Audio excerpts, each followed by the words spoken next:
girl, you didn't use no wisdom.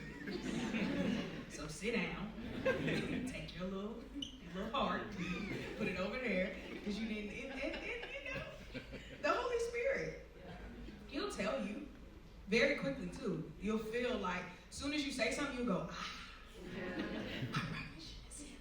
and then I'll be like, Lord, make him forget. What is up, everyone? We are back with another episode of Shaping the Culture. Let's just get to it. The whole secular sacred divide. There is no distinction in the scriptures.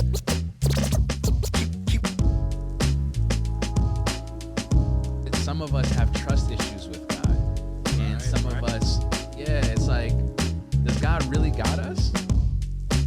You can't engage the culture with the gospel that first has not engaged you. Like, you know how people are like, oh, that's just who I am.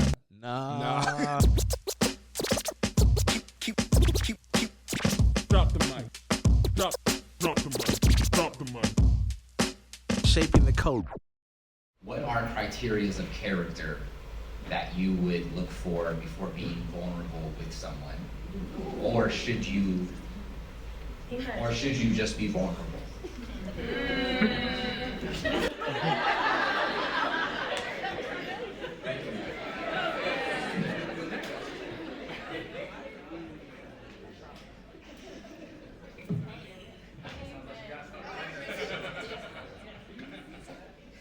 Okay, I would just give one, and I would say integrity.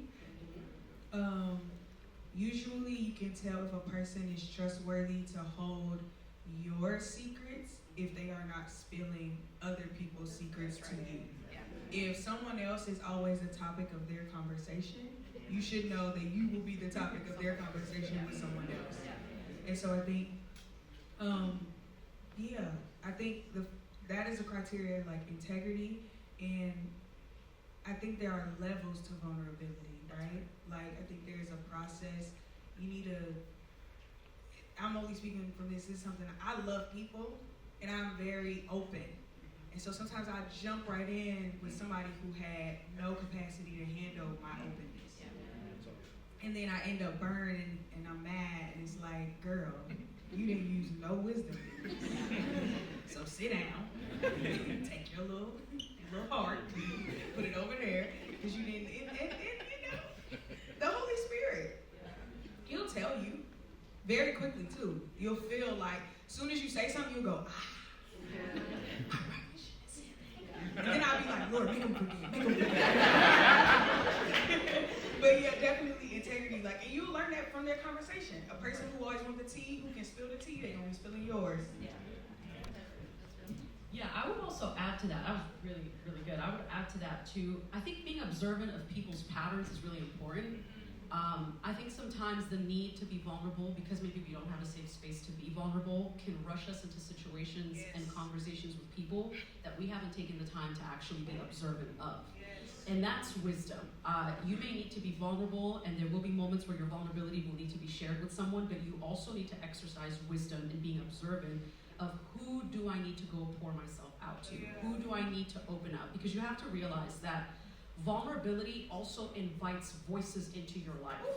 And so when you are vulnerable, you are opening the door to a part of your heart that's now going to welcome voices into your heart that are either going to stir you in the right direction or in the wrong direction, that are either going to bring you into alignment with truth that is going to be restorative and redemptive, or it's going to lead you towards deception that keeps you trapped in just a cycle of confusion, of lack of clarity. So it's so important that you realize the need for being observant. Take a moment and observe the pattern of that person's life.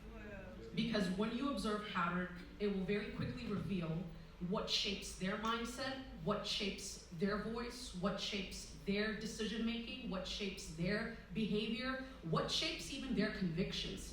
And so it's so important that we just take a moment to be observant of people's patterns, because once I open up my heart to you, I'm also in that place extending an invitation for you to now speak into my heart.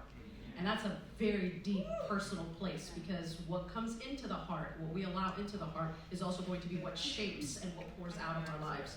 So it's not just about me sitting on a couch and being vulnerable to you. It's also me saying, hey, as I share the deepest part of my heart, my fears, my worries, my concerns, I'm also inviting you to speak into that, which in turn is going to shape now how I move on from that place.